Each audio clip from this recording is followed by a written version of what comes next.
একদিকে যুক্তরাষ্ট্র Israel Iran যুদ্ধ, অন্যদিকে এই যুদ্ধকে ঘিরে জুয়ার আসর।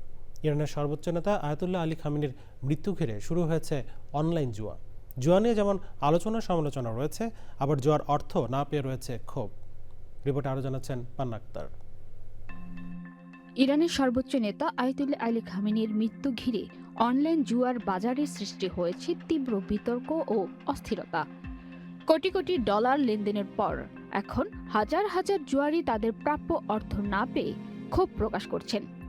এই ঘটনা নিয়ে যুক্তরাষ্ট্র জুড়ে ব্যাপক আলোচনা সমালোচনা শুরু হয়েছে বলে জানিয়েছে মার্কিন সংবাদ মাধ্যম ওয়াশিংটন পোস্ট। প্রতিবেদনে বলা হয়, কালসি নামের একটি অনলাইন প্রেডিকশন প্ল্যাটফর্মে খামেনির মৃত্যু নিয়ে 5,40,00,000 যা বাংলাদেশি টাকায় প্রায় 600 কোটির বেশি লেনদেন হয়েছিল। খামেনি নিহত হওয়ার পর বহু ব্যবহারকারীর অ্যাকাউন্টে হাজার হাজার ডলার জয়ের ব্যালেন্স দেখালেও শেষ মুহূর্তে প্রতিষ্ঠানটি নীতিমালার অজুহাতে জানায়, সরাসরি মৃত্যুর সঙ্গে সংশ্লিষ্ট বিষয়ে অর্থ পরিশোধ করা হবে না। নিউ ইয়র্কের এক ব্যবসায়ী জানান, তিনি $3,460 বাজি ধরে প্রায় 70 লাখ টাকার জয়ের সংকেত পেলেও পরে সেই অর্থ আটকে দেওয়া হয়।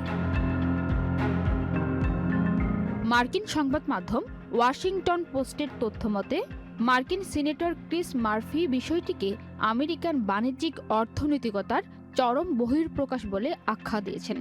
পাশাপাশি অভিযোগ উঠেছে, ডোনাল্ড ট্রাম্প প্রশাসনের ঘনিষ্ঠ কিছু ব্যক্তি আগাম সামরিক তথ্যের ভিত্তিতে বাজি ধরে লাভবান হয়েছেন। পলিমার্কেট নামের আরেকটি প্ল্যাটফর্মে মার্কিন সামরিক অভিযান এপিক ফিউরি শুরুর কয়েক ঘন্টা আগে 6টি রহস্যময় অ্যাকাউন্ট থেকে $12 লাখ জিতে নেওয়ার তথ্য সামনে এসেছে। সাইটটির উপদেষ্টা বোর্ডে রয়েছেন ডোনাল্ড ট্রাম্প জুনিয়র। যদিও কালসি কর্তৃপক্ষ বিতর্কিত বাজি বাতিল করে মূল অর্থ ফেরতের ঘোষণা দিয়েছে। তবে পলিমার্কেট এখনও $6,10,00,000 লেনদেন স্থগিত করেনি।